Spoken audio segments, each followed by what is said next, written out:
Dime qué te pasó, no puedo. Dime qué te pasó. Me violaron. Tuve la noche más dolorosa de mi vida.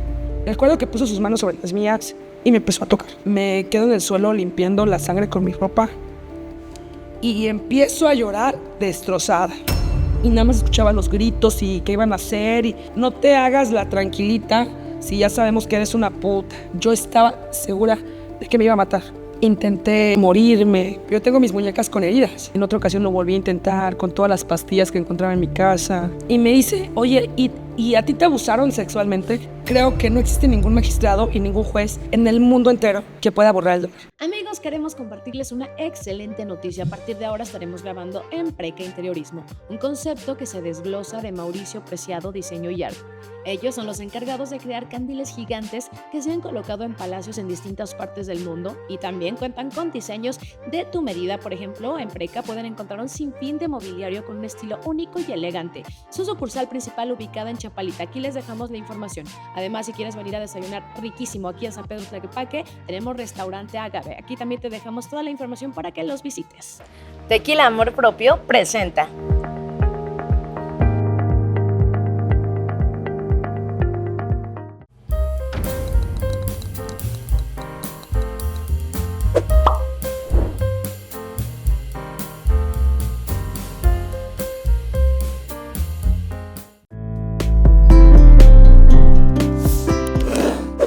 Yacún Flores presenta. Bienvenidos a otro podcast, esto es Amar Más y el día de hoy tenemos un episodio que ya lo estábamos esperando estrenar porque pues justamente acabamos de ver el pasado que fue con Elena Villanueva, fundadora de Granita de Arena. Y en esta ocasión ella viene pero a compartirnos su historia, el trasfondo de esta fundación.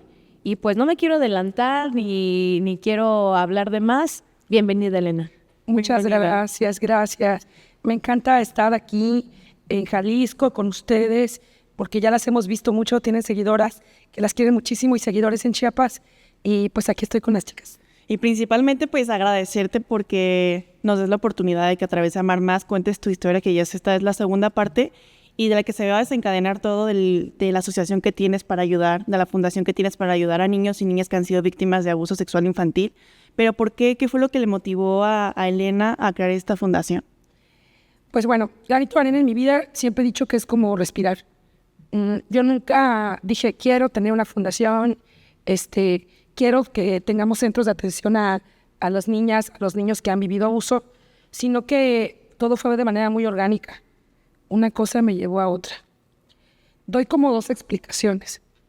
La primera es como la institucional, la que manejé durante muchísimos años, en donde yo les explico que tenía 16 años y me encontraba, yo no quería estudiar, yo no quería hacer nada de mi vida, me daba temor ir a la escuela y dentro de eso mi mamá me decía, oye, pues haz algo que te guste, ¿por qué no te metes a estudiar? En la Universidad Autónoma de Chiapas, que es la institución de gobierno, tienen un área de lenguas en donde personas que no son universitarias pueden aprender idiomas. Pues pagas una matrícula y es el departamento de lenguas. Y me metí ahí a inglés y a francés. Entonces nada más iba 2 horas al día y en una ocasión cuando iba ahí, un niño me pidió $1. Un niño me pidió $1 y en ese momento tuve el recuerdo de mi infancia, cuando yo era niña y las personas adultas les decían a los niños, o cuando pedían $1, no les des dinero, porque son los papás que les explotan, el dinero no les queda a los niños. Y escuchaba también que les decían niños de la calle. Y yo siempre de niña decía, pero ¿cómo que niños de la calle? O sea, ¿dónde están los papás de esos niños? Cuando era niña yo no entendía por qué se hablaba de tantos niños de la calle. No sé si es aquí igual o en otras partes de México, o sea, del norte, del centro al norte, pero en Chiapas pues sí era muy común, infancia trabajadora. Y cuando este niño me pide $1, se llamaba Belisario, yo dije no, me fui de pintar, no fui a la escuela, al departamento de lenguas y me quedé con él jugando, le compré comida y le preguntaba si alguien le había hecho daño, o sea, conocía su historia. Sí. Después de este niño, a los otros días voy a la escuela al departamento de lenguas y mis compañeros pues eran de universidad y sí más grandes, señoras que iban a estudiar idiomas, Y recuerdo que les platiqué de este niño y me empezaron a regalar ropa en buen estado, juguetes, y pues yo me iba con todos los niños que estaban con Belisario y a darles juguetes y ropa y todo lo que me daban. Se fue corriendo la voz de que yo estaba en los cruceros y creo que en ese entonces pues no había muchas fundaciones, era lo que es el Teletón, ¿no? Sí. Y como que grupos ya muy, muy grandes y pues dentro de la gente pues se empezó a difundir. Me acuerdo precisamente que un programa de televisión parecido, el mismo, donde están ciertas personas que admiro mucho que están aquí a mi lado, en esa televisora me buscan y me entrevista a un muchacho y me pregunta que cómo se llama este grupo, que buscábamos ropa y así. Y yo me acuerdo que me quedo así, le dije, es que no tiene nombre. Me dice, ¿cómo? Y le dije, ay, no, le dije, solo es un granito de arena. Ay, me dijo, qué bonito se escucha, mejor di así. Wow. Y ahí surge el nombre, ¿no? Entonces yo le dije, ay, pues este grupo se llama Granito de Arena, y así. Me acuerdo también que yo quería hacer algo más que solo llevarle ropa a estos niños y a Belisario, y empecé a buscar cómo era a platicar con él y conocer su entorno. Me enteré que no estaba con sus padres, que en cierta manera no lo habían vendido, pero en su comunidad, que era una comunidad indígena, lo dieron con algunas personas para que se fuera a la capital a pedir dinero, y se suponía que le daban un dinero a sus papás. Entonces, pues él ya nunca más volvió a ver a sus papás. Yo lo platicaba con mis compañeros y me dijeron que existía un lugar llamado DIF. Y yo dije, ¿eso qué es? Bueno, ahí va la Elenita, ¿no? Me voy al DIF, ya sale mi acento chapaneco. Me voy al DIF y pregunto, pues, ¿qué es que se puede hacer con este niño, no? Y con esos niños. Y me dicen, no, pues tienes que poner una denuncia, avisa, haz un reporte. Y pues, y digo, ¿qué va a pasar? No, pues ya se va a ir a investigar. Pero pues ustedes no saben dónde está. Y me dicen, no, pero pues tú ya ponen qué crucero. Le digo, no, es que él se mueve, todos se mueven. Y me dice, no, pues así es. Yo me quedé así, platiqué con él. Dije, ¿tú quisieras estar en un lugar seguro? Ya no estar en las calles. Y me dijo, ya no quiero estar en las calles. Y pues como no estaba con sus papás y demás, pues sí era viable ir al DIF. Entonces, como me di cuenta que la denuncia, pues no lo iban a encontrar si yo hacía mi reporte, ¿no? Porque él se movía. Fuimos al DIF. Llegamos y pues ya pasó y las autoridades dijeron que ya lo iban a canalizar a un lugar. Dije, ¿a dónde? No, pues se va a ir a una casa hogar. Lo que vemos a sus papás y no sé. Y yo, ¿pero a qué casa hogar? Y me dice, no, no te podemos decir. Yo no entendía. Tenía 16 años. Dije, ¿pero por qué no me van a decir a qué casa hogar? Casi ahí haciendo mi drama. Sí. Y me dice, no, por su seguridad, tú no eres su familia. Me quedé así y dije, lo quiero volver a ver. Entonces ya me iba con la ropa a las casas hogares. Y cuando llego a una casa hogar que era de religiosas, ahí andaba el Belisario. Sale corriendo y bueno, ahí empezó esta aventura. Después de Belisario vino Matías y así muchos niños. Me dediqué con toda mi juventud y luego me dicen, ¿y tus papás qué no te decían nada? Y no, mi mamá, creo que le daba mucho gusto que yo estuviera haciendo algo, ¿no? Porque no quería hacer nada. De repente llega mi mamá, ¿no? Y así como que me pone una cosita en una espinita. Oye, ¿y por qué no vas a un asilo de ancianos? Y dije, ¿un asilo qué es eso? Es como una casa hogar, pero de viejitos. Y yo, no sé. Y me dice, no, es muy triste y no sé cuánto. Bueno, ahí voy con todos los granitos de arena y vamos al asilo de ancianos. Entonces no me dedicaba a abuso. Empezamos a hacer un movimiento de ayuda, pero aunque no nos dedicábamos al abuso, el abuso siempre llegaba. Siempre había casos de abuso en los lugares a donde íbamos. Incluso en el asilo. Incluso en el asilo. Yo recuerdo con mi primer trabajo, yo trabajaba con un notario que gracias a este programa de televisión me buscó a través de una amiga y nos regaló el acta constitutiva. Y es que Granito de Arena se volvió una asociación civil. Pero pues yo no, o sea, de un papel a tener un centro, una asociación civil está hecha de buenas voluntades, de gente que quiere hacer algo, pero eso no te da dinero. Yo antes pensaba que si tú tenías una fundación ya había dinero y iba a llegar, no sé, yo no tenía idea. Y no, pues nos dimos cuenta que era un papel, que ya existíamos legalmente, pero que pues teníamos que seguir caminando, no sé. Y pues bueno, ¿cómo llegaba el abuso? Éramos personas que queríamos ayudar, jóvenes principalmente.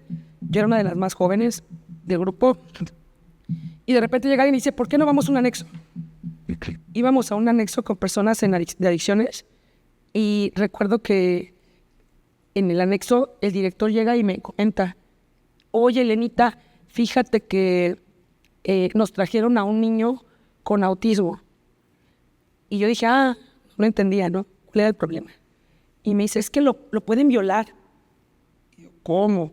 Sí, Elenita, ¿qué hago? No puedo tener aquí a un niño con autismo. Y yo, ¿pero por qué? Dice, porque pues no, esto es un centro de adicciones. Son personas que están tratando una adicción. ¿Pero por qué está aquí, no? Que lo trajo la policía. Porque estaba en la calle y me lo trajeron aquí. Y yo, no, pues hay que ver con el DIF, ¿no? Y ya poco a poco esto me hizo conocer más. Me acuerdo también que en el programa que se llamaba Adopta un Abuelito, que eran los asilos de ancianos, con mi primer salario de la notaría, porque el notario nos dio el acta y me contrató. Entonces yo me acuerdo que estaba en la recepción ahí en mi primer trabajo. Y me acuerdo que compré una silla de ruedas para un abuelito. Y yo lo quería mucho. El director del asilo era una persona muy dura. Y me dice, ¿pero por qué quieres tanto ese viejo? ¿Qué no sabes que abusó de sus nietos? Y, o sea, siempre había como que esas señales, ¿no? De la vida que te iban orientando hacia... Y entre tantos contextos de abuso, entre tantas noticias, entre tantas situaciones, ¿en qué momento tú decides tomar acción por ello? Pues estuvo muy fuerte porque no a todos les gustó la idea. Me acuerdo que iba a una casa hogar y una niña muy especial. O sea, un día llegué, como iba mucho a las casas hogares, y había una niñita que cuando llego a la casa hogar me llama la atención mucho. Porque se queda paradita, todos los niños, había 100 niños en la casa hogar. Corrían de aquí para acá porque había actividades con los niños y niñas, pero ella se queda paradita y le dije, hola, ¿cómo estás? Vi que era una niña nueva. Eres nueva aquí, ¿verdad? Y se queda callada. Entonces le dije, hola, y me da la mano. O sea, ella nada más se queda dándome la mano y ya fuimos a la actividad y estuvo de la mano conmigo todo el tiempo.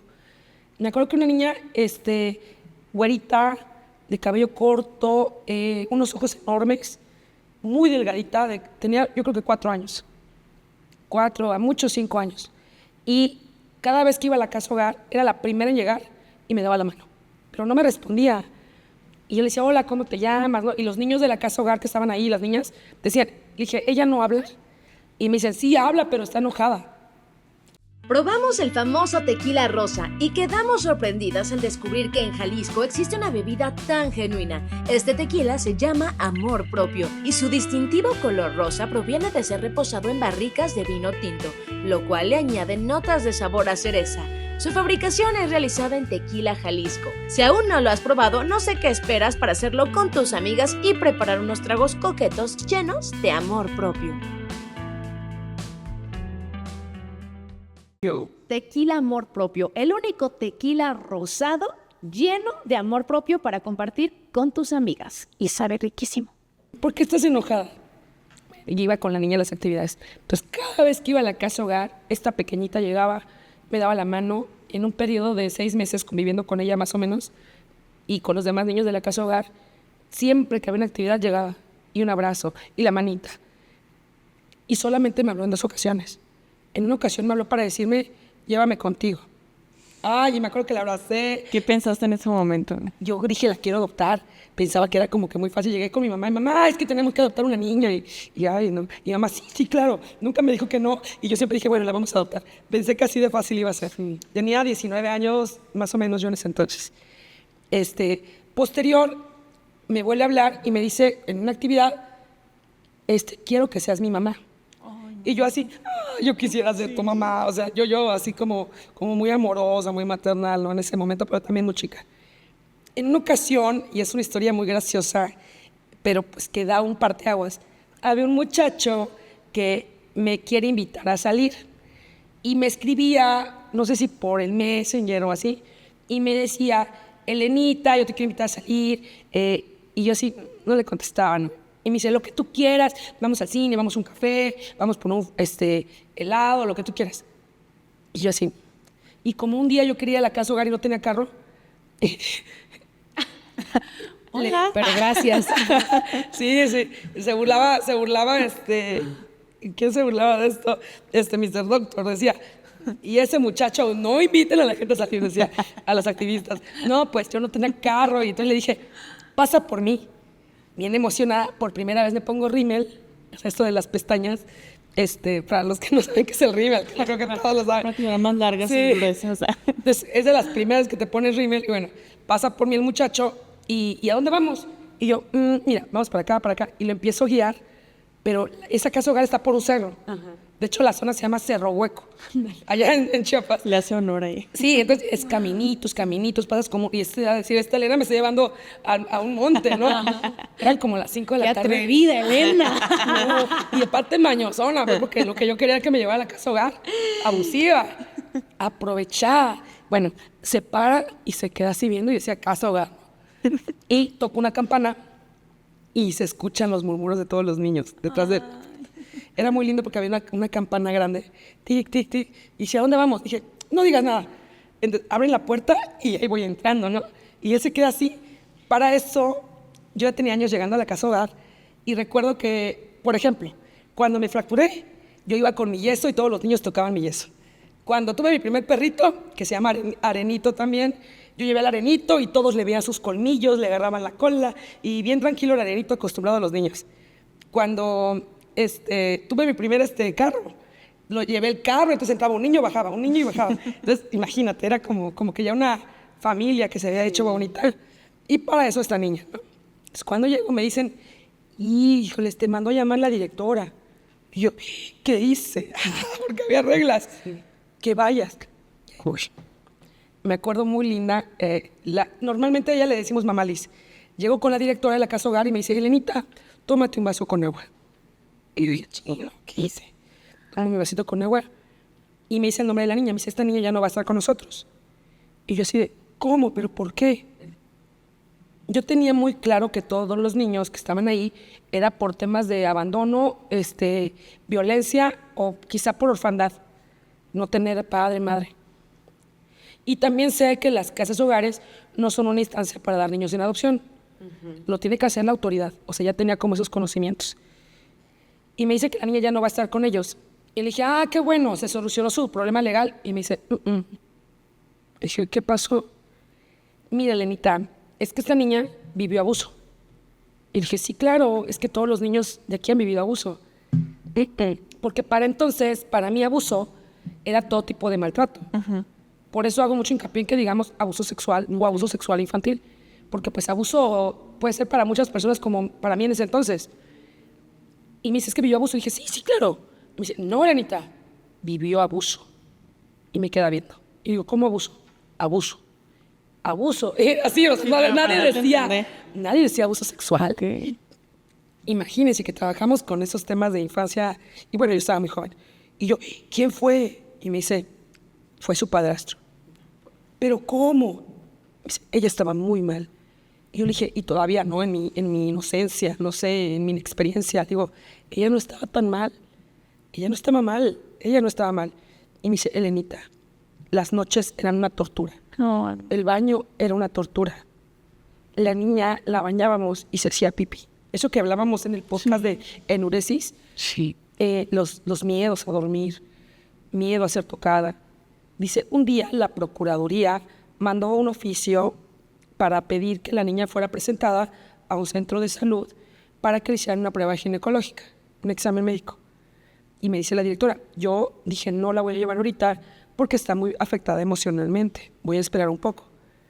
El caso es que, bueno, no llegan a esa primera revisión y despuesito llega un documento más de la fiscalía diciendo que la niña sí había sido presentada y que no había lesiones, cuando nunca fue presentada. Y yo en ese momento le dije, tenemos que hacer algo. No puede esta niña volver a un lugar en donde claramente le hicieron daño. Y me dice, Elenita, tengo que atender a más niños, darles de comer. Yo no puedo pagar abogados. Y pues realmente nosotros tampoco podíamos. Larito no tenía ni un peso, solo éramos gente con un papel que decía que existíamos y unidos. Era el año 2012. Si no me equivoco, era 2012.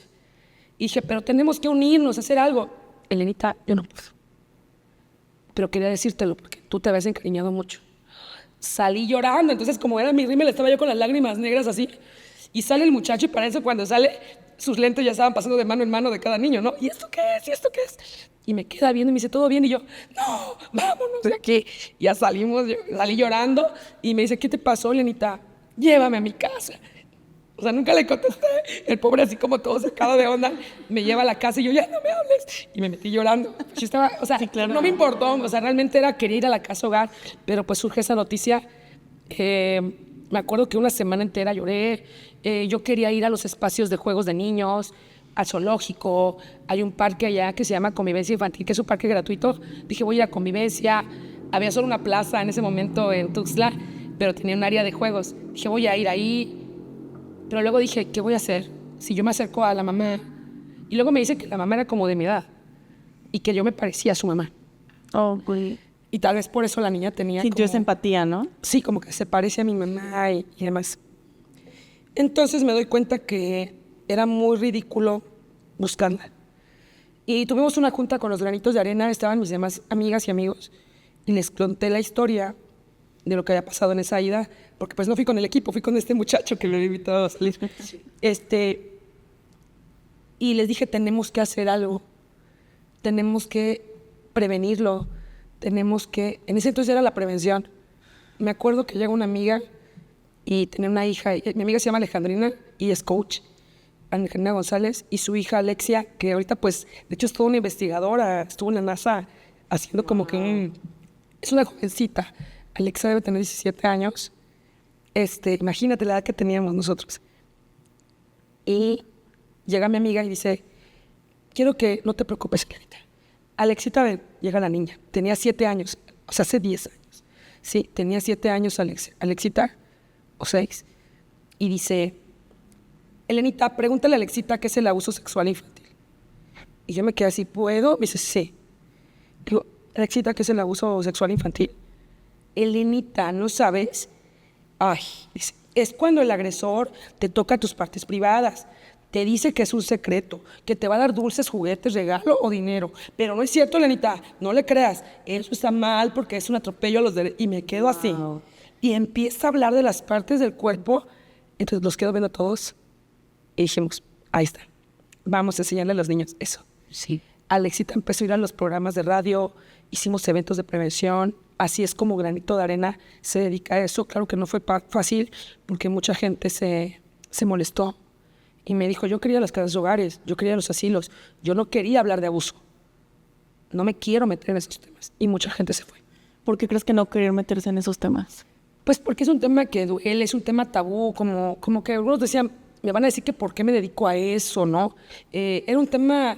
Mira, nadie hablaba de abuso sexual infantil. Nosotros lo empezamos a hablar desde antes, 2011. Luego llega lo de... Sí, ya hacíamos como que prevención, creo, no me acuerdo.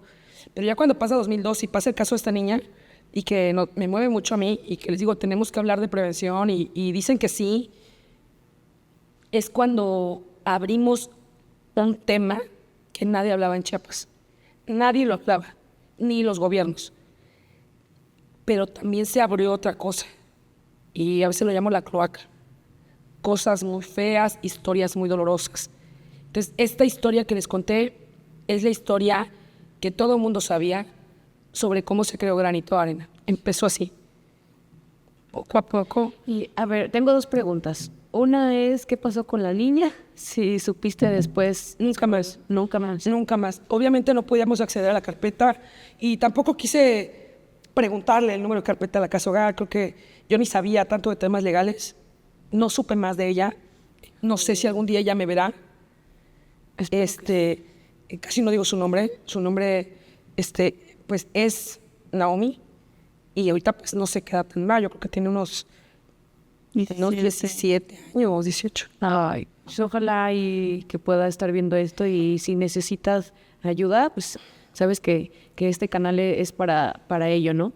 Y lo siguiente es, esperando que se encuentren muy bien, ¿cómo a ti te toca esa parte de, al estar escuchando abuso, tú tener una historia detrás? ¿Qué pasa por ti? ¿Cómo es que fue tu historia? O sea, platícanos un poquito de todo este trasfondo. Resulta que, bueno, yo les decía que todo empezó como yo tenía 16 años con un niño pidiendo un peso. En ese año, cuando pasa lo de la niña, 2012, que empezamos a hablar fuertemente de abuso, a hacer los eventos de prevención donde hablaba la niña, más amigos, invitábamos a...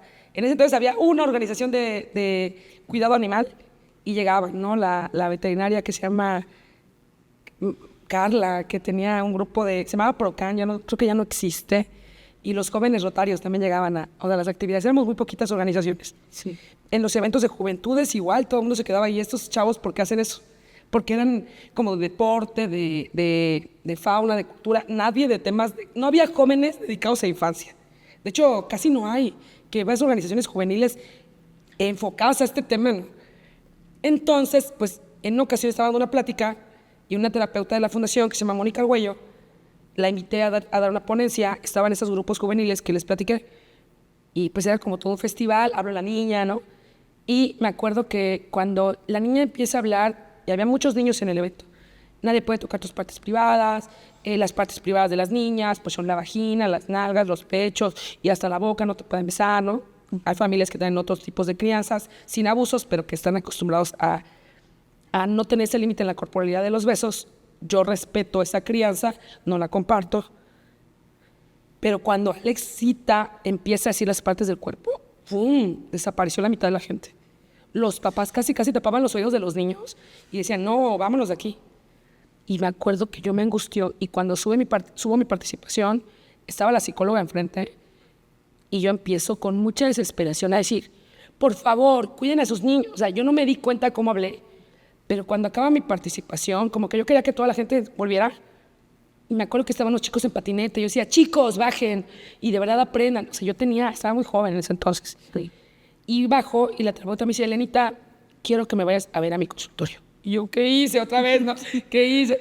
Bueno, la busco y me dice, Elenita, es que yo quiero platicar contigo porque yo creo que necesitas un proceso de terapia. Y yo, ¿pero por qué? O sea, yo no lo necesito, yo estoy muy bien. Elenita, yo creo que tal vez tú experimentaste algún tipo de abuso. Me confrontó. Y en ese momento digo, no creo. Y empiezo un proceso de terapia que duró más de 8 años. Ella decide romper la amistad que teníamos, el vínculo profesional, ¿no?, de canalizar casos y demás, para iniciar mi proceso de psicoterapia con ella. ¿Y por qué crees que al verte ella se dio cuenta que tenías una historia así?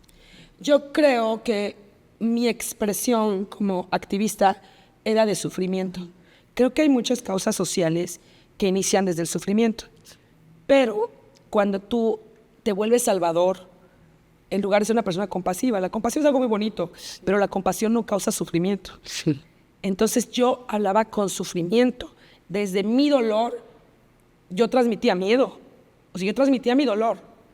Y esto no, tal vez a algunas personas les puede causar alarma, pero la verdad es que si yo escucho a una persona desesperada así, imagínate, digo, Michelle, tienes que proteger a los niños. Oye, déjame, suéltame, ¿no? Uh-huh. Entonces, hay movimientos que muestran el dolor, que muestran la ira y que lo podemos percibir en muchas manifestaciones, en temas de feminicidio, ¿no? En temas de casos muy fuertes que se han sabido, pero en yo creo que era mi expresión. Yo creo que ella, como terapeuta... Notó tu desesperación por hacerles saber a las personas lo que era el abuso. Sí, o sea, como que yo, si hubiera podido, hubiera jalado a toda la gente. Sí. Y si yo no hubiera estado en el escenario, hubiera estado jalando uno por uno, así de venga. Sí. Entonces, yo creo que eso notó y pues se inició algo que es muy bueno, que es la terapia. Y que aparte es bien curioso, porque yo me quedé con mi narrativa durante muchos años de ¿por qué creas granito de arena? Y yo decía eso, un niño me pidió $1. Recuerdo también que viví experiencias duras allá en mi pueblo, en Tuxtla Gutiérrez. Una vez hicieron un evento, allá hablamos, se llamaba 100 chiapanecos, dijeron. Entonces, lo hicieron en la única plaza que había antes. Y pues así con botoncitos y bebida que toman los chiapanecos y cosas así, ¿no? Hay una bebida que cuando vayan a Chiapas van a probar, que es el pozol de cacao. Y así, ¿no? Hablábamos de lugares. Acabando, había un comunicólogo, comentarista, que se llamaba el Chiapaneco Meco, que o sea, él lo hizo, no lo sé, o sea, porque era como que con modismos, con mucho folclore, su participación, pero a mí me causó mucho dolor, porque pues yo estaba joven y en ese evento, cuando termina, me entrevista en vivo, y me acuerdo que había muchas personas alrededor, y me dice que se dedica a la fundación. Ya le digo, en ese entonces Granito de Arena ya tenía un centro de atención infantil. ya atendíamos a niños, y me dice, oye, ¿y a ti te abusaron sexualmente? Y yo me acuerdo que yo no tenía la fortaleza de decir sí, me quedé en shock. Fue la primera vez que en un medio de comunicación o un comunicador me decía eso. Yo creo que yo tenía 21 años, tal vez. Yo me quedé impactada y había gente alrededor y me acuerdo que alguien le dice, ¿cómo te atreves? ¿Por qué le dices eso? Y alguien le hizo eliminar el video. Esta fue la primera vez. La segunda vez estábamos en la fundación y hubo un evento, una reunión. Una psicóloga nos pidió el espacio y dijo, les voy a donar un apoyo para que puedan comprar material de limpieza. Muy poquito, porque hizo un curso con pocos papás que se llama Escuela para Padres. Y esta psicóloga, pues, trabaja en un colegio, entonces invitó a los padres, se hicieron un curso. Y me acuerdo que cuando yo me ve pasar y acaba su curso, dice, Elenita, pasa. Ella es Elenita, de granito de arena y no sé qué. Ella creó todo esto y era el centro de atención. Y me acuerdo que estaba el esposo de una de las señoras, porque por las señoras había solo un hombre, y me queda viendo desde un extremo al otro del cuarto, del área de juntas, y dice, pero estás muy chica, te abusaron de chiquita. Y me acuerdo que yo también me quedé así, y yo ahí sí le respondí, ya estaba un poquito más grandecita, y le dije, no tengo que ser una persona quemada para luchar por niñas y niños quemados, no tengo que tener síndrome de Down para luchar por los niños con síndrome de Down, y yo hago esto porque alguien lo tiene que hacer. Y se quedó así. Ya estaba yo más fuertecita, ¿no? Sí. Pero realmente sí yo tenía una historia de la cual no hablaba. ¿Y por qué crees que te costaba tanto? Si tú estabas luchando por hacer justicia, ¿por qué crees que tú no podías exteriorizarlo y hacerte justicia a ti misma? Yo creo que, bueno, en tema de justicia, creo que no existe ningún magistrado y ningún juez en el mundo entero que pueda borrar el dolor. Nunca. Porque la justicia para alguna persona puede ser una sentencia condenatoria, pero para otros es hablar ante una autoridad o decirlo en su familia o hacer un cambio, una diferencia en ciertos comportamientos, tomar control de ellos. Entonces, el tema de la justicia yo creo que ya lo estaba haciendo con el centro, pero creo yo que todo llega en el momento preciso. Actualmente yo te puedo decir que mujeres y hombres fuertes formamos a niñas y niñas fuertes.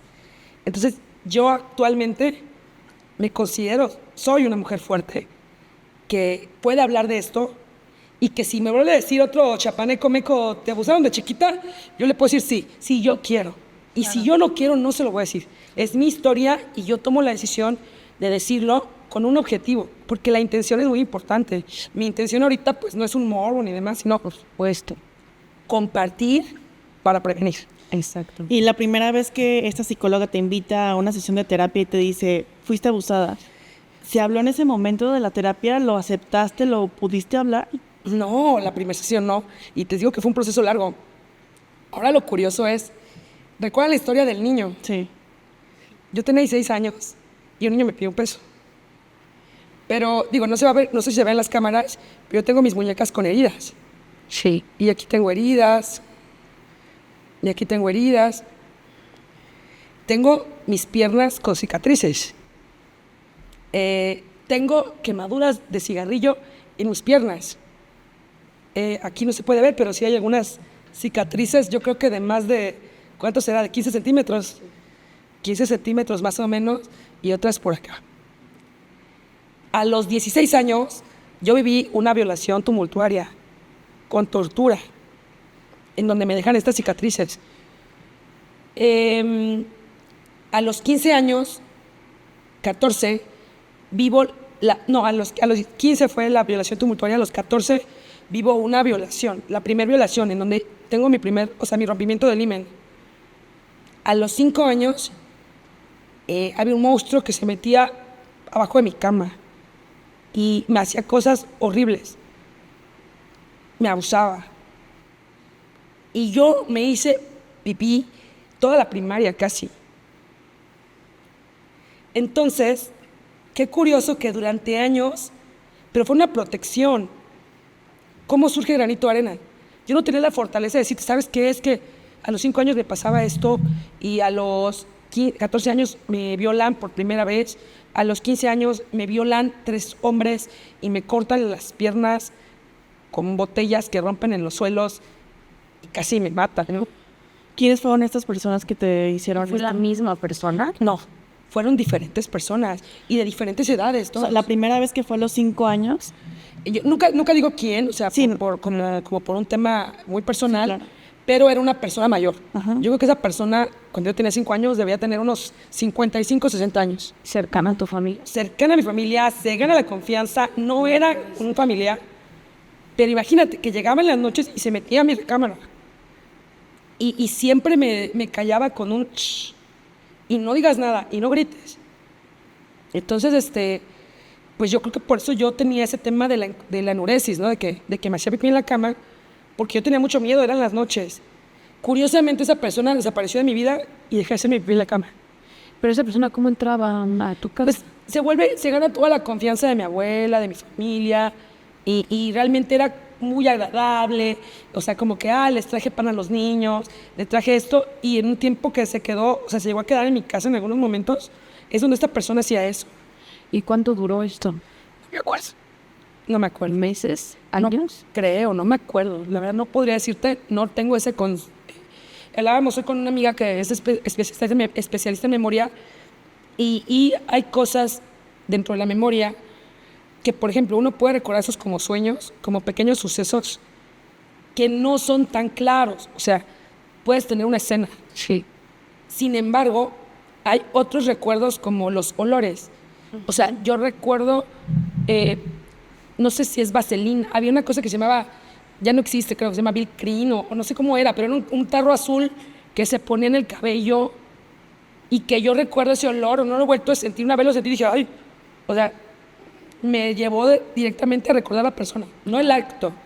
Esos pequeños recuerditos son como muy raros.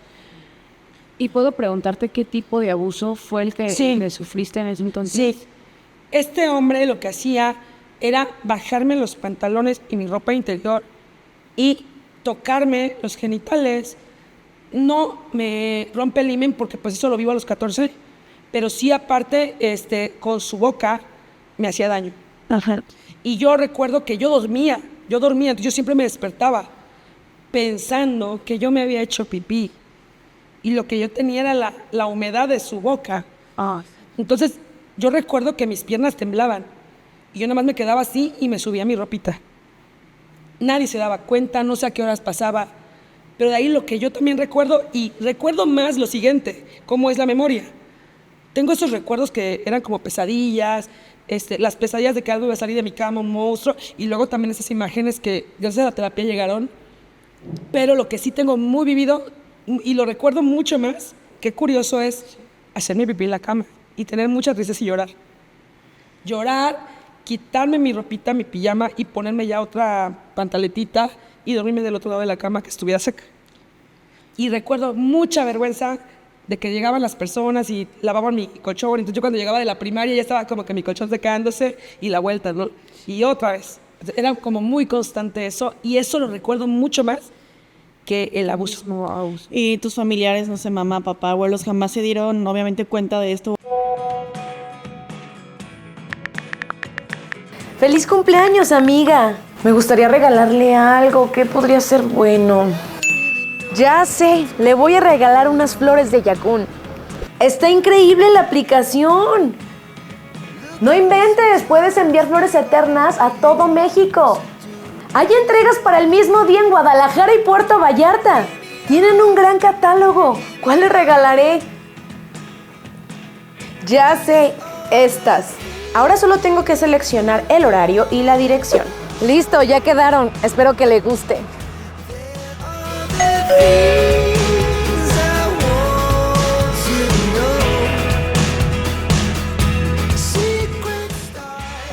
Amiga, ya me llegaron mis flores de Yakun, están increíblemente hermosas. Tú siempre sabes cuáles son los mejores detalles. Te amo, amiga.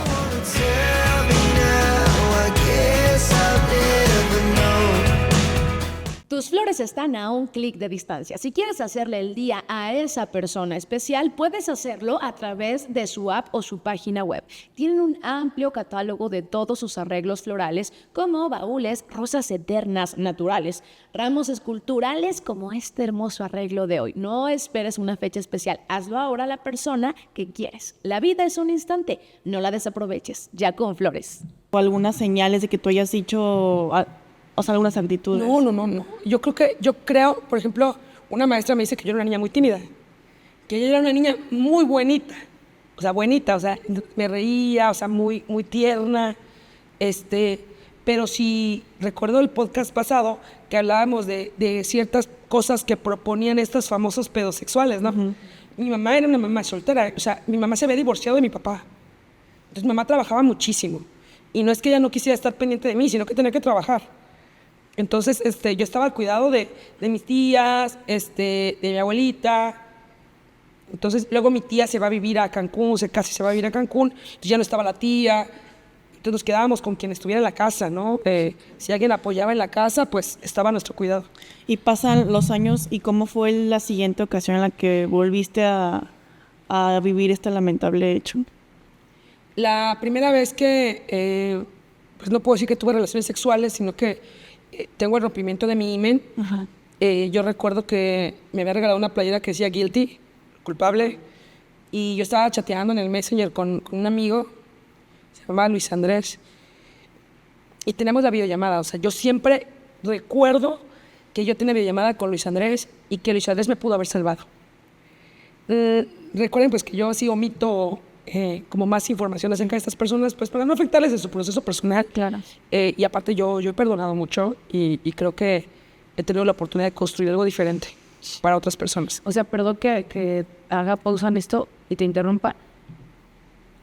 ¿Perdonaste a tus abusadores? Y espérate, luego te voy a contar cómo la vida me los puso de frente, sin que yo lo imaginara, sin que yo lo deseara, y cómo va a ser mi reacción en esos momentos. Llega esta persona, igual, que se había ganado la confianza y todo, a mi domicilio, y me empieza a decir que yo estoy sucia, y que tengo que cambiarme y me tengo que bañar. Y yo, pero no estoy sucia. No, te tienes que cambiar, hueles mal. Yo en ese entonces me acuerdo que era deportista, yo jugaba hockey. Y pues yo dije, no, pero si fui a entrenar. No, que tienes que cambiarte. Y me lleva de la mano y demás a mi recámara. Y para eso yo así como que, retírate, ¿no? No dije así, pero me quedé esperando a que se retirara. Yo era muy chica, 14 años. Y me dice, quítate la ropa, estás sucia, hueles mal. Y yo, ¿no?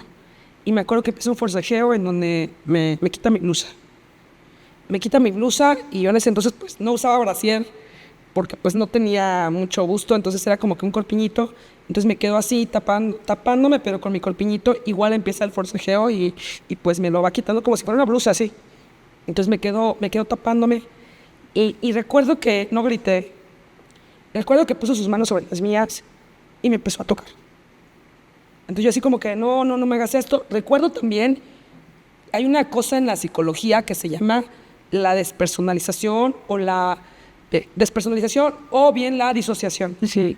Y yo tuve ese proceso. Yo me acuerdo que a los 14 años era una niña que le gustaba mucho la poesía, me gustaba mucho Jaime Sabines, que es un poeta chapaneco, Benedetti, siempre leía eso. Y también, por parte de mi tía, ella pintaba al óleo, entonces a mí me gustaba mucho con carboncillo dibujar manos encripsadas y ojos y rostros, autorretratos. Y cuando me rompe el himen, porque no, o sea, es como bien raro, la memoria otra vez te vuelve como a sabotear. Viene como el tema de forcejeo, pero yo no grito, nunca grito. Pero me quedo viendo la puerta de mi recámara sin seguro. Y cuando rompe mi himen, yo veía un lienzo en blanco rompiéndose por óleo color rojo carmín en 1000 pedazos, como mi himen. Uh-huh. Me acuerdo que cuando acaba esto, me quedo en el suelo limpiando la sangre con mi ropa y pues como temblando, me dijo cosas muy feas y se fue de mi recámara, se fue de la casa. Me meto a bañar y me quedo con la ropa bajo la regadera y me quedo en posición fetal en la regadera. en el suelo, llorando. Por primera vez, acabando de bañar, cierro la puerta de mi recámara y tuve la noche más dolorosa de mi vida. Me dolían las piernas, me sentía desgarrada, no dejaba de llorar, no sé a qué hora me dormí, yo lloraba y no sabía qué hacer. Al otro día llega una persona que toda mi vida lo recordaré y toda mi vida le agradeceré. Era un amigo que se llamaba Adrián Crontal, que nunca más volvimos a hablar. Él tenía 17 años y en ese entonces pues, no había celulares. Él llama a mi casa y me dice que me soñó, que si estoy bien, que estaba preocupado. Entonces yo me quedé así, le dije, ¿estás bien? Sí. ¿Pero qué te pasó? Nada. No, Elenita, ¿algo te pasó? ¿Estás bien? No. ¿Qué te pasó? ¿Te pasó algo? Sí. ¿Me puedes decir? Dije, no. Voy a tu casa. O sea, fue como muy raro. Sí. Y también no sé cómo me avisó que llegó porque no había celulares. Entonces yo como que estuve pendiente, salí disparada de mi casa y me acuerdo que tenía un relojcito rojo y me dice, súbete, vamos a platicar. Y yo, no me quiero sentar a tu lado. ¿Cómo es esa relación? Con ese miedo, ¿no? De rechazo hacia los hombres. Y vuelvo a tener otra parte donde me disocio de mi dolor y de mi estrés, porque ¿cómo es el ser humano y las conductas de defensa que tenemos? Porque le dije, no quiero, y me dijo, ¿quieres ir atrás? Y yo dije, sí. Él va manejando y yo voy atrás. Y cuando llega, me acuerdo mucho que estaba esa canción de Don de Miranda. Uh-huh. Quiero saber qué me pasa. Sí. ¿Qué te pasa? Y no me acuerdo. Estaba esa canción, entonces me quedo en la parte de atrás. Y digo, ¿y cómo estás? Oye, ¿qué tal? ¿Cómo? Porque él era skate. ¿Cómo va todo? Y me dice, Elenita, ¿qué te pasa? ¿Algo te pasó? ¿Qué tienes? Estás muy rara. Me dijiste que algo te pasó. No. ¿Qué? Elenita, ¿qué pasa? Dije, por favor, ¿podemos ir a casa de una amiga? Y él, bueno, que vivía enfrente, en la cuadra, enfrente de mi casa, pero en su carro vamos. Empezó a tocar el timbre, y no salía. Y yo, normal, hasta sonreía. Le digo, ¿podemos ir a casa de otra amiga? Y me dice, ¿qué tienes, Elena? ¿Estás normal? Vamos a casa de otra amiga. Yo te digo, ¿cómo? Igual, vivía a 2 cuadras de mi casa, pero pues íbamos en su carro. Y tocando el timbre. Y me dice, Elena, ¿qué tienes? Y yo seguía tocando el timbre. Elenita, algo te pasó. Y yo seguía tocando el timbre. Elena, ¿qué tienes? Y caigo hincada a llorar. Y empiezo a llorar destrozada. Llorando, no me importaba si había gente. Y él preocupado, ¿qué tienes? Yo creo que también decía, no, ¿qué va a decir la gente? No, que le estoy haciendo algo. Yo llorando, ¿qué te pasó, Elenita? ¿Algo te pasó? Sí. Dime qué te pasó. No puedo. Dime qué te pasó. Me violaron. ¿Cómo, Elenita? ¿Cómo? Yo sí, llorando, me violaron. Me lleva a su carro, no dejaba que me tocara y ya, ¿no? Le revelé todo, le revelé quién había sido. Él toma a su temprana edad, porque era muy joven, la decisión de que teníamos que contarlo con mis padres, que esto no podía pasar. Y gracias a él, pues ya me lleva con mi familia y esto se abrió. Se volvió uno de gritos en la casa, mi mamá, mi familia, la desesperación, mis hermanos, o sea, yo no me acuerdo de nada. Yo solo me acuerdo que me hice bolita y nada más escuchaba los gritos y qué iban a hacer y luego los adultos hablando qué vamos a hacer, hay que llevarle a un doctor, ¿no? Y todo ese tema. Y se toman la decisión de no denunciar. Yo no quise volver a la escuela. Regreso al colegio. Yo estudiaba en un colegio particular, estaba en tercero de secundaria y me acuerdo que me hacían mucho bullying. Dentro del bullying que me hacían, mis compañeros a veces me querían besar a la fuerza y me decían la quejita, porque yo no me dejaba besar. Y porque alguna vez me quisieron besar y me fui a quejar a la dirección, y yo era la quejita. Y entonces yo estaba en la escuela y de repente llegan unos niños, compañeros, ¿no? Y golpean mi pupitre, mi silla, y dicen, Elena, ¿por qué no habías venido? Tú no habías venido porque trabajas en la zona galáctica. Contexto, la zona galáctica en Chiapas es en el centro, en Tuxtla, es una zona de tolerancia donde hay burdeles. Okay. Donde trabajan mujeres, ¿no? El striptease y todo ese tema. Entonces cuando dicen eso yo me quedo así. Sí, o sea, no te hagas la tranquilita si ya sabemos que eres una puta. Lógico. Yo me quedo así, pero me acaban de violar hace una semana o 2 semanas. Entonces yo me tiro a llorar en mi pupitre y me volví la loca. Ya se imaginarán, lloré y pues no sé qué pasó si fueron por mí a la escuela, pero no quise volver a pisar esa escuela. Toman la decisión de cambiarme de escuela y me mandan a una escuela que estuve muy poquito tiempo, que se llamaba el Colegio de Niñas. Era una escuela de religiosas, de puras niñas, y había como 2, 3 niños en cada salón. Y mis amigos grandes me molestaban, no sabían del abuso, y me decían, Elenita, ¿dónde estudias? No estudio. No, sí estudias. Desafortunadamente y por machismo, en Tuxtla, mi pueblo, mi ciudad, la gente le llama, no el colegio de niñas, le dicen cogelio de niñas.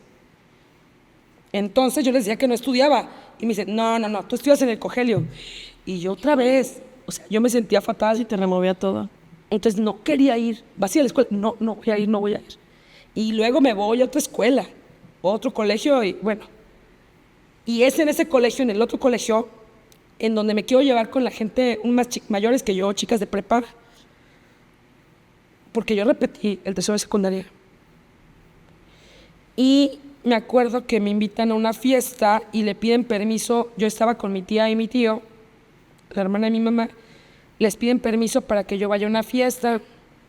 Y bueno, o sea, yo decía, Dios mío, o sea, Elenita, ¿tú qué quieres ser de grande? Me decían, feliz. Yo estaba 100% convencida que yo llegué al mundo a sufrir, o sea, era mi idea. ¿Por qué?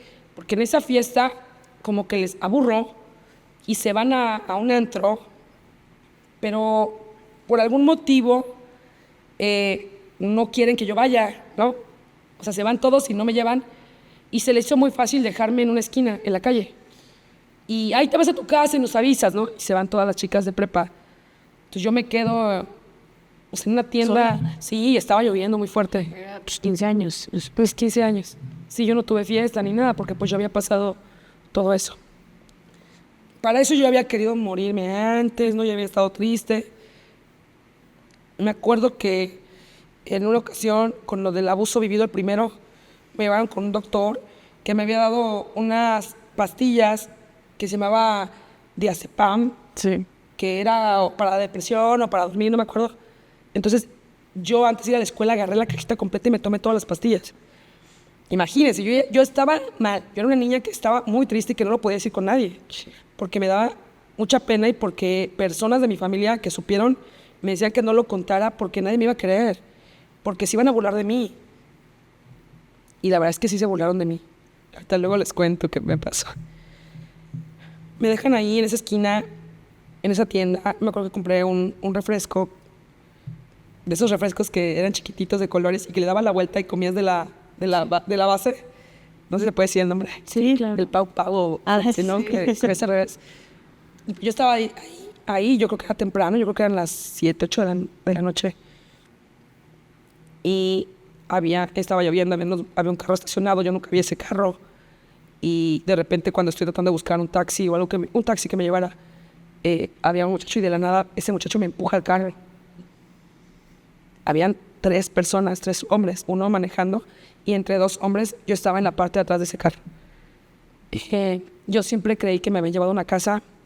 Grité todo lo que no había gritado antes. No estaba dispuesta a no gritar. Recién, justo estaba con una maravillosa mujer que quiero mucho, que es la sexóloga Silvia Olmedo, y después cuando estaba con ella le dije, oye, hasta ahorita estoy cayendo en cuenta que tal vez nunca me llevaron a una casa, porque era seguramente un motel, porque era una puertecita, un garage y una escalera que llevaba a una cama. Claro. Pero siempre estuve segura, siempre dije, me llevaron a una casa, y me subieron las escaleras. Yo gritaba, o sea, ¿quién está pendiente de esos lugares? Que puede estar una niña gritando y no lo sé, nadie hizo nada. Sí me tapaban, pero pues yo sí grité y pataleé y todo, pero también estaba yo sola con 3 muchachos que yo los veía enormes, tenían 30 años, yo tenía 16. Yo calculo que 30 años. Me suben, me violan, me manosean. De los 3 muchachos, 2 lo hacen, me hacen esto. Pero uno de ellos, yo creo que se estaba drogando, porque era un muchacho que de verdad no saben, brincaba y golpeaba en la cama y golpeaba los muebles. Yo estaba en el suelo, ni siquiera estaba en la cama. Todo fue en el suelo. Pero muy agresivo, golpeaba las cosas y de repente agarra como una botella de vidrio y la rompe y es donde dice, ¡ey! Y se me va encima. Yo tenía, no me acuerdo si, ya ni me acuerdo si tenía falda, pero ya me habían violado. Y me ensarta la botella con toda la fuerza por la pierna, donde me causa esta cicatriz de más de 15 centímetros. Entonces yo empiezo a gritar, otro llega y me tapa la boca, y entonces estaba todo, también lo hizo en el pie. Entonces yo gritaba y en ese momento no me importó la violación, yo estaba segura de que me iba a matar. Yo pensé que me iba a matar y también pensaba que me iba a saltar eso en la cara o que me iba a dar puñetazos. Yo pensé que me iba a matar. Sí sentía así como, Dios, ayúdame. Y ya llega uno de los muchachos y le dice, cálmate. Y como que lo detienen. Yo no sé en qué momento, yo recuerdo que estaba temblando, que ya no gritaba, yo ya no hacía nada, no hacía ningún ruido, no me movía. Nunca quise huir corriendo, no tuve, yo sentía, ahora creo que no, pero yo sentía que yo era una niña muy fuerte que los podía empujar porque yo jugaba hockey. Entonces yo sentía que era muy fuerte, pero por el miedo no lo hacía. Siempre dije, yo podía haber huido y los había golpeado, pero no. Me dejaron en una calle, no me mataron y mi familia me encontró. Me llevaron a una casa de playa, no tocábamos el tema. Y de ahí llega un tío que quiero mucho, en paz descanse. Y me dije, tío, yo no valgo nada. Nadie me va a querer nunca. ¿Pero por qué dices eso? Porque yo soy violada. Yo ya no soy igual. Y me dijo, nunca creas eso. Eres una persona valiosa, eres una persona importante, pero yo ya nunca voy a poder hacer nada. Yo era muy honesta con él.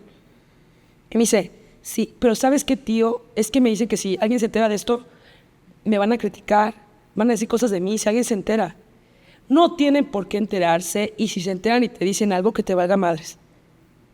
Yo me acuerdo que me decía muchas cosas así, que yo era una persona muy valiosa, el tiempo que la vida permitió que yo tuviera a mi tío, me llenó de mucha fortaleza y ya fue que no quería estudiar. Intenté morirme, me llevaron al hospital. En otra ocasión lo volví a intentar con todas las pastillas que encontraba en mi casa. Cada vez que yo veía cristales, vidrios, los quería romper. Empecé a tener muchas ganas de morir y mi mamá me decía, tienes que hacer algo, métete a estudiar inglés o francés. Y me metí. Y es entonces cuando un niño me pide un beso. ¿Y cuándo es cuando tú vuelves a confrontar a estos malditos? Cuando la vida te los vuelve a poner en el camino. Gracias a la fundación he tenido la oportunidad de conocer varios grupos. Me integré, por ejemplo, al Pacto de Seguridad, que es un colectivo, una organización que promueve el empoderamiento de mujeres, a redes de defensoras de derechos humanos. Me volví socia actualmente, soy socia de Coparmex Costa. Estuve en Rotary International muchos años. Y a través de todos estos grupos me invitan a muchos eventos. En una ocasión, un gran muchacho, empresario, no digo quién porque pues él ni siquiera lo sabe, no sabe esta historia, me invita a una reunión de networking, a una fiesta, una reunión, y de repente llega y me dice, oye amiga, ven, te voy a presentar a alguien. Y estaba ahí un hombre, me acuerdo, es un hombre gordo, alto, moreno, que por cierto, él no fue quien me violó, fue el que no hizo nada. Fue el que ni me defendió, ese que iba manejando y el que estuvo ahí siempre. Que de igual manera es cómplice. Totalmente, sí, sabe. Y yo creo que cuando tienes hechos como tan fuertes, probablemente recuerdas los rostros, ¿no? Sí. Así como yo recuerdo el suyo, yo creo que recuerda el mío. Entonces me lo presenta y dice, te quiero presentar a mi amiga Elenita. Tiene una fundación que se llama Granito de Arena y atiende a niñas, niños y a jóvenes abusados sexualmente. No puedo. Y él se queda así y yo lo quedo viendo. Y yo le digo, mucho gusto. Y se queda, oye, cuando gustes equipo de sonido, o no me acuerdo qué otras cosas de eventos, cuenta conmigo, lo que quieras, yo te ayudo. Pero sí se quedó así, como... Como que tú te diste cuenta que él se acordó de ti. Se acordó de mí, se quedó en shock, pero dijo, yo te ayudo. Yo no sé si él es padre ahora, no lo sé, pero cuando me ve y luego le dicen lo que hago, se queda, pero como que le cae un balde de agua helada. Entonces yo le dije, muchísimas gracias, claro que sí. Y me dicen, ¿y cómo te sentiste? Fuerte. Fuerte. Me sentí más fuerte que nunca. Ay, no estoy... Es algo, sí. O sea, Yo he aprendido a perdonar a estas personas. Una de las personas, por ejemplo, que me abusó, tiene cáncer, tenía cáncer y luego ya no supimos nada. Creo yo que cuando, por ejemplo, pasó esa circunstancia que lo tuve de frente, esa persona se ha de haber quedado con pavor, con pavor. Creo yo que también estas situaciones me han permitido tener una fuerza para no tener miedo, como cuando llegó ese primer caso de no pornografía infantil, que lloré durante 1 hora. Me acuerdo que cuando me rompían los cristales del carro, cuando me perseguían carros polarizados, siempre era contra mía, y el abogado que ayudaba no vivían acosos. Y me decía, Elenita, cuando tú nos digas lo dejamos. Y decía, no, sígale.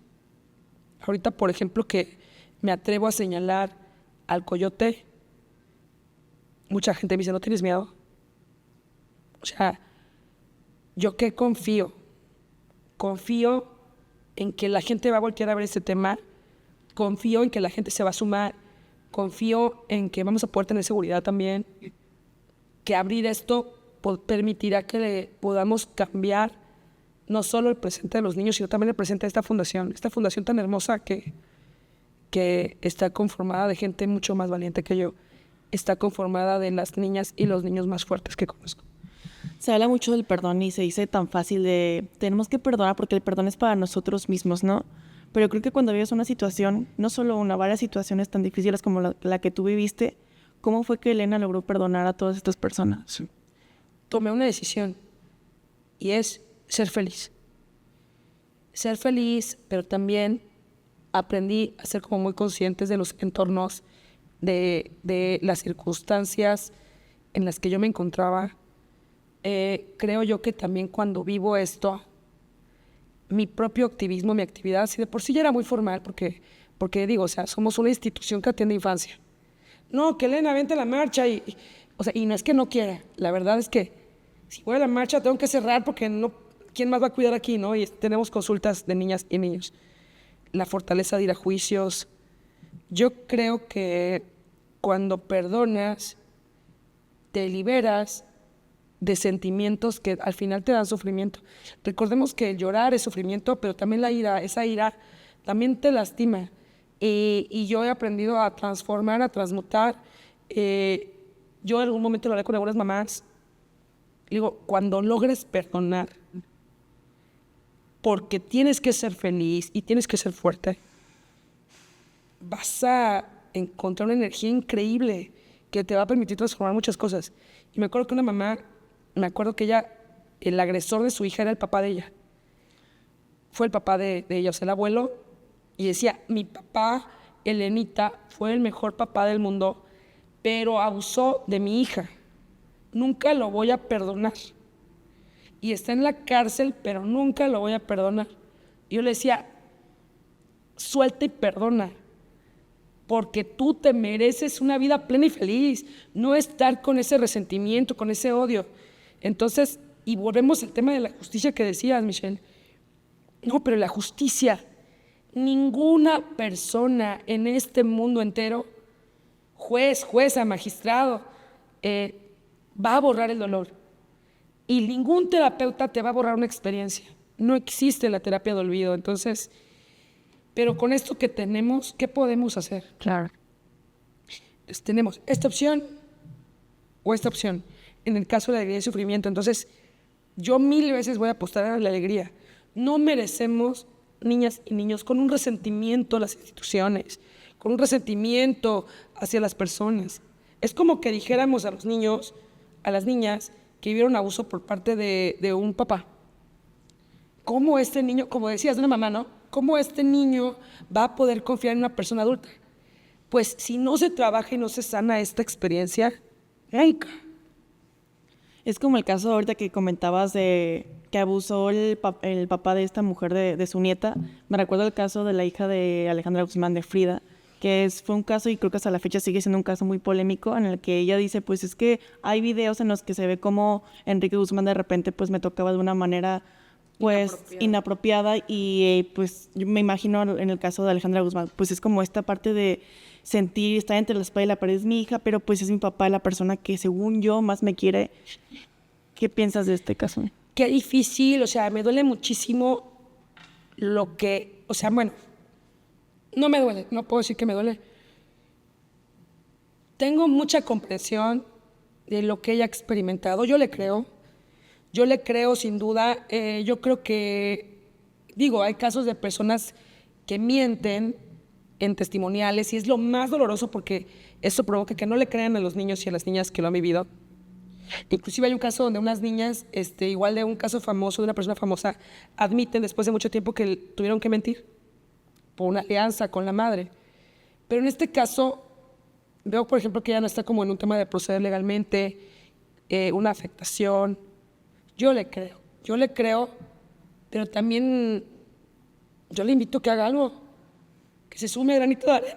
Y aparte como de trascender, ¿no? En esta, por ejemplo, veo tu caso que, digo, tienes toda nuestra admiración por parte de Michi Mía, y que tú, o sea, no solamente te quedaste como con esta mal trago amargo de la vida, sino que lograste trascender para ayudar a más personas. Resignificaste tu dolor, que es algo muy poderoso y creo que pocas personas lo Tienen esa hacen, fortaleza de lograr hacer algo más. Y algo muy bonito que estabas hablando del perdón, tienes razón, el perdón es para ti, no para la otra persona. Déjalo a la otra persona que se haga cargo de la culpa y de lo que esa persona tenga que entender en esta vida, pero para ti es ese perdón. Y si es que la siente, porque, ay no, que no siente ni culpa, ese es su costal. Claro.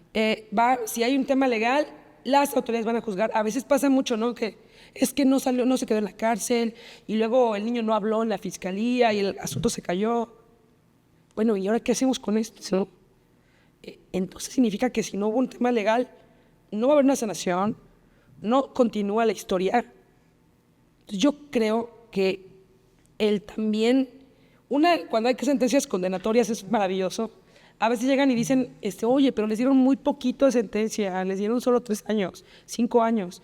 Me decía, o el día de hoy una amiga, ¿cómo es posible? Les dan 15 años cuando estas personas, las personas que viven abuso, toda su vida van a tener ese tema y nunca su vida va a ser igual. Entonces, ¿qué certeza tenemos que una sentencia nos está dando esto? ¿Por qué no también atender el tema, dar la terapia, dar la atención médica, actuar, ¿no? En lugar de estar desde el lado del sufrimiento. Entonces, yo no significa que les diga que no denuncien.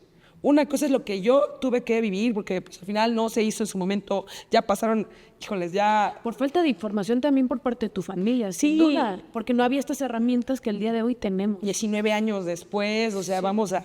¿Y dónde está la persona? ¿Y a qué hora pasó? Imagínate mi denuncia. ¿A qué hora fue y qué día? Modo, tiempo y espacio, como en las denuncias. No creo que te pueda decir ni siquiera un mes.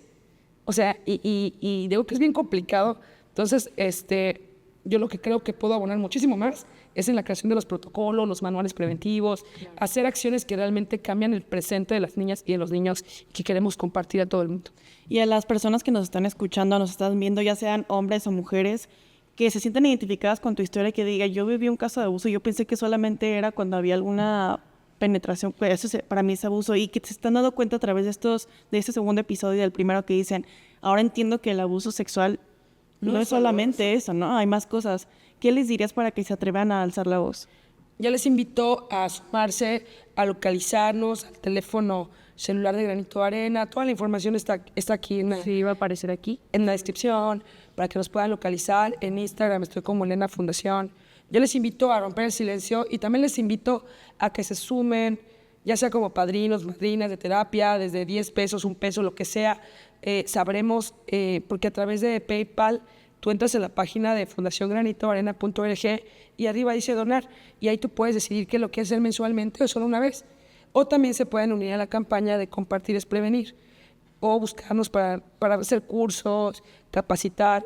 Yo creo que la prevención es uno de los parteaguas más importantes que tenemos, y el software que tenemos para declaración infantil.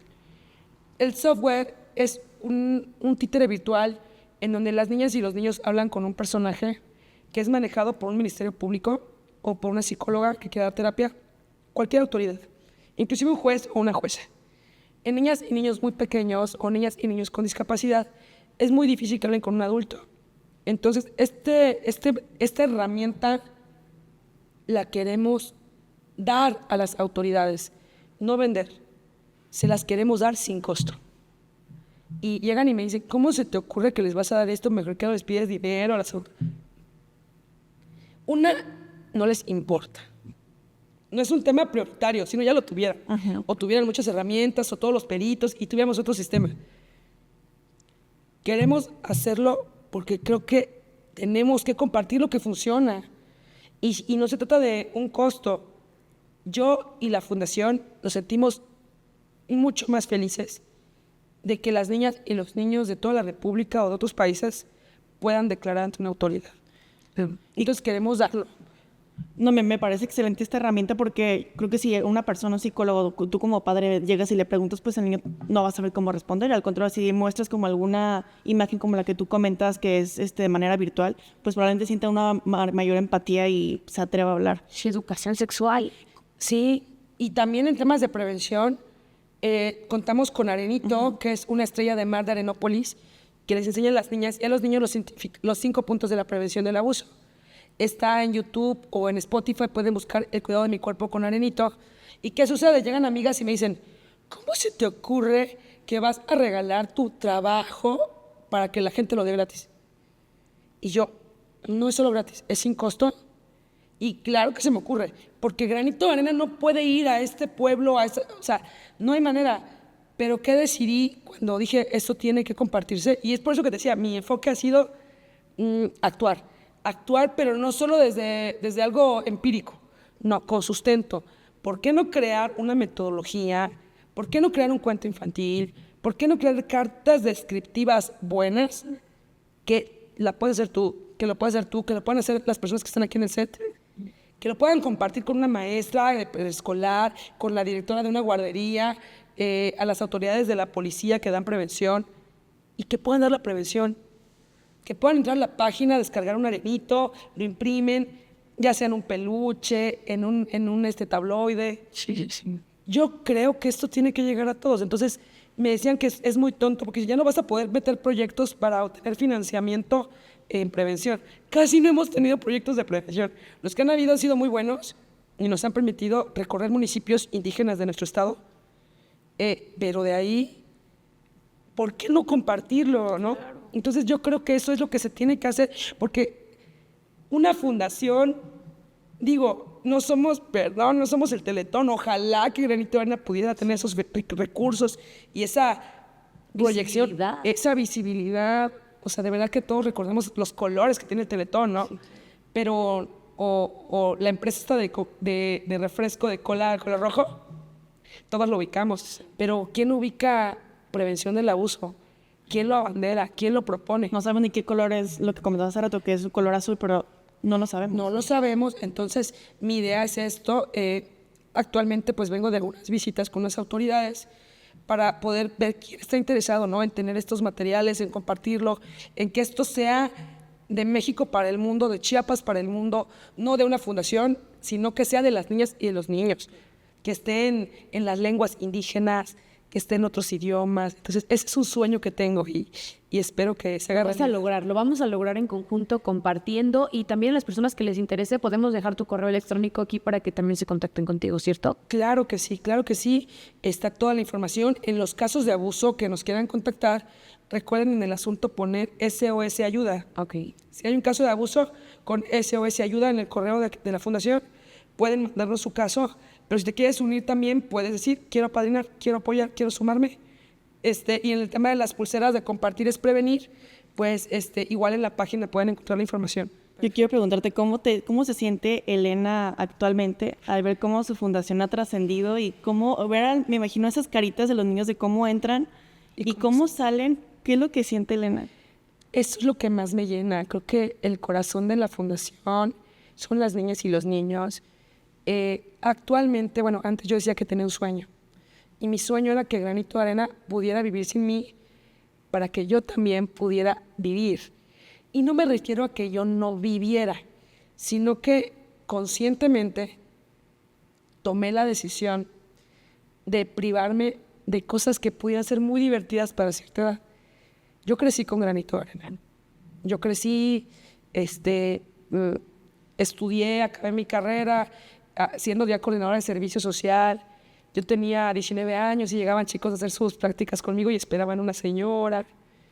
Ir a la fiscalía por primera vez y regarla porque no tenía idea que no podía yo andarme metiendo a hablar ni ver las carpetas de investigación, patrullajes, aprender lo del SAT, hacer el trámite tan tedioso para que Granito de Arena fuera deducible de impuestos, manejar una cuenta bancaria que me daba mucho miedo, pagar renta y enojarme porque me cobraban la renta. Yo me enojaba. Ver que las psicólogas llegaban en combi y que los niños llegaban en coche. Y luego enojarme mucho de que yo no les pudiera pagar. Entonces, sí, esconderme de la renta porque yo le debía 7 meses de renta, entonces me la escondía. Y luego llegaba gente de allá de Chiapas y nos regalaba una sala y nos regalaban climas. Me acuerdo que en 2015 nos regalaron sala, climas, una sala, 2 climas y nos regalaron también el consultorio de los niños. Promovidos por una mamá de un paciente, varias personas se unieron en un grupo de sanación emocional y llegaron a dejar un legado. Y me acuerdo que la de la renta llega y me dice, yo la quiero mucho porque la verdad es que pagamos 5,000 pesos de renta, y es una zona muy segura, es una zona de las mejores que hay ahí. Es como mucha plusvalía. Mucha plusvalía y donde aparte nos cuidan muchísimo. O sea, hasta nos puso cerca eléctrica, entonces nuestra arrendadora. Y no nos ha subido la renta nunca, de verdad, muchísimas gracias. Pero yo me la escondía y me dice, nenita, ¿cómo es posible? Estás poniendo climas, estás metiendo salas y no me pagas la renta. Págame la renta, nenita. Y yo, es que lo donó doña Chela Mala y los Holguín, son familias de allá. ¿Y por qué no les dices que te ayuden a pagar tu renta? O sea, ¿cómo meten? Es que no quisieron, querían donar en especie. Entonces, hace como muchas cosas, ¿no? Entonces, me siento orgullosa porque, mira, yo estoy aquí en Jalisco, jamás hubiera estado aquí con ustedes, jamás las hubiera conocido después de verlas. No lo creo, yo las veía. ¿Cuándo me iba a dar el tiempo yo de salir de allá para estar aquí? Sí, claro. Entonces, ya vive sin mí. Claro, me llega también como el sentimiento de que, dije, no es justo que Granito no tenga todavía dinero, ¿no? Y que es que seguimos en Chiapas, en el estado más pobre del país, y luego son las mismas gentes. A los mismos les vendo boletos, a los mismos los llevo un desayuno, a los mismos, son las mismas poquitas personas que siempre se suman y que yo quiero mucho, pero yo espero que un día ya esto crezca, ¿no? La verdad es que en algún momento sí, metimos 2 proyectos. Uno se dio, que fue con Denis Mujeres en 2018, y otro proyecto se dio en 2022 con UNICEF. Pero la verdad es que ahorita no estoy así como en proyectos, no soy la experta proyectista, digo, si tuvimos un proyecto con UNICEF, sí estuvimos muy picudos. Claro. O sea, sí tenemos muy buenas prácticas, todo el marco legal, pero pues estoy aquí. Sí. Y se vale también que más gente se sume y que tal vez ya otras personas digan, yo quiero que se meta este proyecto, yo quiero que esto se haga, ¿no? Sí, claro, o sea, el chiste es cumplir esta misión de seguir ayudando a miles de niños, a miles de personas que el día de hoy son adultos y que no supieron ni tuvieron las herramientas de tratar esto. Y por eso es tan importante, si tú que nos estás viendo y escuchando no puedes aportar económicamente, puedes hacerlo compartiendo, comentando. Formemos que este algoritmo llegue para que este algoritmo se altere y poder llegar a más personas, porque al ayudar pueden llegar a las manos y a los ojos correctos para que puedan ayudar a Granito de Arena a que crezca. Y verás que va a funcionar. Ay, ojalá. Hay una fundación que yo conocí y que, bueno, todavía trabajamos con ellos cuando requieren nuestra colaboración. que se llama Aldeas Infantiles SOS. No sé si lo conocen, pero yo creo que alguna vez alguien dijo, quiero crear una institución que tenga este modelo. Y no sabemos cómo se llama, ¿no? En algún momento fui y vi su historia, ¿no? Del señor. Pero la gente conoce Aldeas Infantiles SOS. Yo quiero que Granito de Arena llegue a ser así. Una fundación mexicana, porque esa fundación de Aldeas SOS no se creó en México, pero hay aquí, que pueda replicarse, que pueda haber centros para niños, porque si bien claro que tenemos que promover que las autoridades hagan su trabajo de una manera diferente, siempre va a estar esta otra parte que se requiere. Sí. Alguien que tal vez dicen, no, o sea, yo no quiero esto, yo quiero, yo ya lo viví, soy una persona adulta, quiero mi proceso de terapia, o sabes qué, ya tuve mi denuncia, no procedió, pero quiero la terapia para el niño, o sí procedió, pero necesitamos sanación. Entonces yo creo que también se requiere esta otra parte y no es para poner el dedo en la llaga con las autoridades de que dan terapia cada 5 meses, pero dan terapia cada 5 meses. Y eso es la verdad. Y por eso existe esta parte de la filantropía y de las organizaciones que cumplimos ciertos lineamientos para hacer sin fines de lucro legalmente, para poder recibir donativos. Porque el gobierno también lo permite, porque también somos un bracito más que tiene este pequeño beneficio fiscal para los que donan, porque pues el gobierno no se da abasto. Son muchos casos, es demasiado. Entonces,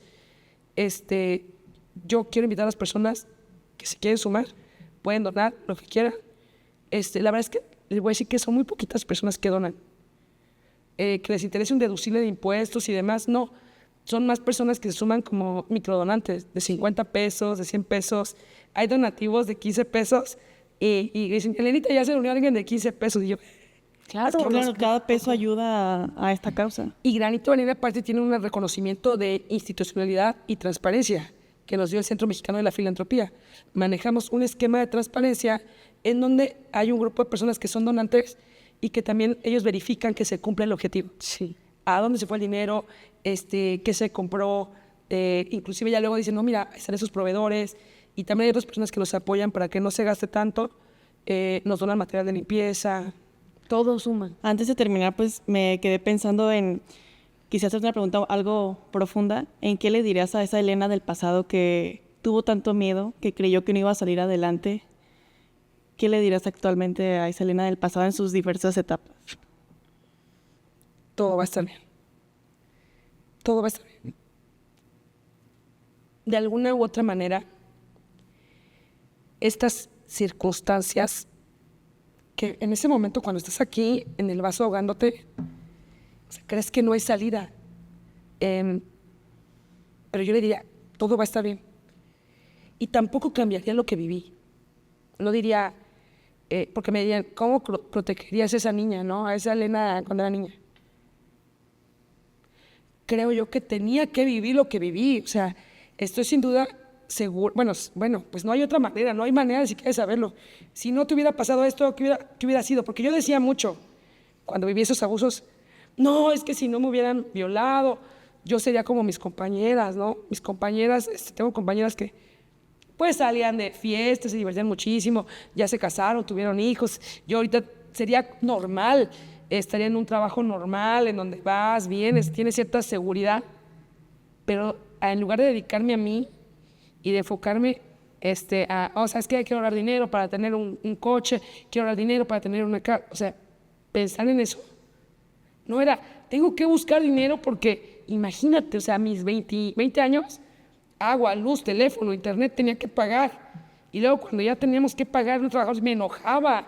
Dice, chini, ahora también tenemos que tener trabajador social. Ahora lo agradezco tanto, la verdad, es que es gente tan maravillosa, tan profesional, que aportó tanto. Yo no sabía que tenía que haber expedientes clínicos.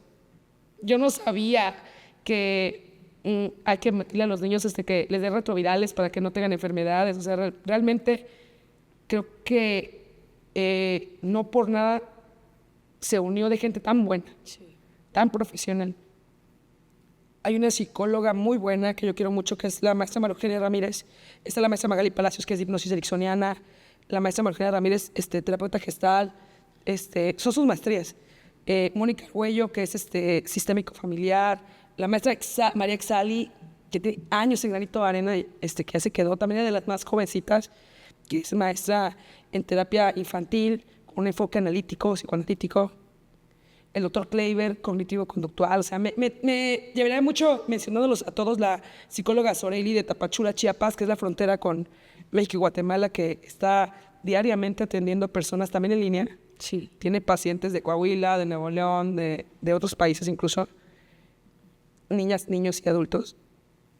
Pero yo le preguntaba a la maestra María Eugenia, ¿por qué me creyó? ¿Por qué se sumó a una chamaquita de 17 años que quería hacer algo en el tema de abuso? Usted tan preparada, ¿no? Y todas tan preparadas. Y me acuerdo que me dice, Elenita, no fue casualidad. Dice que ella tenía un paciente que le confesó después de más de un año de terapia que él abusaba a niños. Y que en ese momento, cuando ella estaba así, como es muy profesional, ella busca un supervisor, terapeuta, y le dice, tengo esta situación. Y me mueve. No quiero atenderlo, tengo un rechazo, pero sé que si no lo atiendo, se va a ir y va a hacer daño. Exacto. Y en ese momento llega una Elenita, ¿no? Es que el abuso sexual infantil, con ese sufrimiento, ¿no? Cuando era 2012, tenemos que hacer algo y tenemos que atenderlos. ¿Y sabían ustedes que mucha gente vive abuso? Y me quedaba mirando, imagínate, puros con maestría y doctorado, así. Sí, Elenita. Tenemos que hacer, y ya llega Mónica Arguello, hagamos un manual de atención. Y yo voy a hacer el de prevención. Entonces, o sea, fue una cosa maravillosa. Claro, pues nada más decirte que semejante atrae a semejante. No te asombres porque realmente, o sea, no sé si te das cuenta la magnitud, la grandiosa persona en la que te has convertido y le has dado el valor a aquello que te sucedió, cómo resignificarlo con tanto amor y poder replicarlo a miles de niños que necesitan ayuda. Y antes de terminar el episodio, me gustaría, además de lo que nos tengas que compartir, dar avisos parroquiales sobre, nos estabas mencionando porque muchas personas decir, ¿cómo que dijo? Que quizá no hayan visto el episodio anterior con Elena sobre el caso del coyote. No hay que dejarlo, morir ese caso. Es para las personas que no vieron el otro episodio, un influencer que es una persona que se dedica a tratar personas, niños, es un abusador y pues bueno, ahí se pueden dar cuenta de la magnitud del problema y que tenemos que señalarlo para que las autoridades le den la sentencia y justicia para todos los niños que han sido maltratados por este influencer, que en realidad es un monstruo, ¿no? Y también que por favor visiten las páginas, compartan este episodio, compártanlas a las personas que tengan hijos, porque es muy importante. Y si quieren saber también, porque esto fue más parte testimonio de Elena y el trasfondo de esta fundación, pero en el otro episodio anterior pueden ver la forma de prevención, qué es abuso y a dónde pueden acudir. Y que promuevan en la escuela todo lo que nos comentabas tú, que tienes toda esta información que es demasiado valiosa, que tú como papá, como mamá, tengan la oportunidad de acercarse a ti, que aquí vamos a dejar tus redes sociales, para que lo promuevan en cualquier escuela, porque es contenido que es de mucha ayuda y mucha prevención para los niños. Y también, obviamente, agradecerte porque te hayas abierto con nosotras. Tienes toda mi admiración, lo que necesites de verdad. El podcast es tuyo en nuestras redes sociales para seguir compartiendo y seguir difundiendo y seguir apoyando. Es una labor increíble la que haces, que no cualquier persona. Te agradezco muchísimo que estés aquí en Amar Más Podcast. Gracias, muchísimas gracias a las dos. La verdad que conocerlas es muy bonito. Mis amigas también las siguen y en algún momento me decían, oye, a ver cuándo vas a estar con ellas, y aquí estoy. Aquí estás. Aquí estoy. Y seguramente volverás a estar para seguir compartiendo más información y educar a las personas. Y seguir poniendo ese granito de arena. Así es, qué importante. Adquieran sus pulseras. Me falta mi pulsera. Yo también. Totalmente gratis. Sí. Visiten la página para que tengan y estemos luchando contra esta atrocidad que tiene que parar. Y dejemos de ser el primer lugar en abuso sexual infantil. En violencia en todas sus formas. Muchas gracias, Elena, por compartir tu historia. Te queremos mucho. Gracias. Y cuentas con nosotros. Gracias. Igual, todo mi cariño. Son mujeres valientes, fuertes, y recuerden a las personas que mujeres y hombres fuertes formamos a niñas y niños fuertes. Y compartir es prevenir. Así es. Muchas gracias. Gracias también a nuestra casa productora Render Click por hacer posible que estos podcasts nos veamos con la calidad que nos veamos, nos escuchemos de la mejor calidad. Y si tú estás buscando realizar podcasts, videos musicales, comerciales, contenido para tus redes sociales, lo que tú quieras y se te ocurra, puedes hacerlo con los mejores. Render Click. Aquí te dejamos las redes sociales para que los visites. Muchas gracias, Ale. Muchas gracias, Elena. Muchas gracias, Elena. Esto fue Amar Más Podcast. Bye, nos vemos la próxima. Tequila Amor Propio presentó.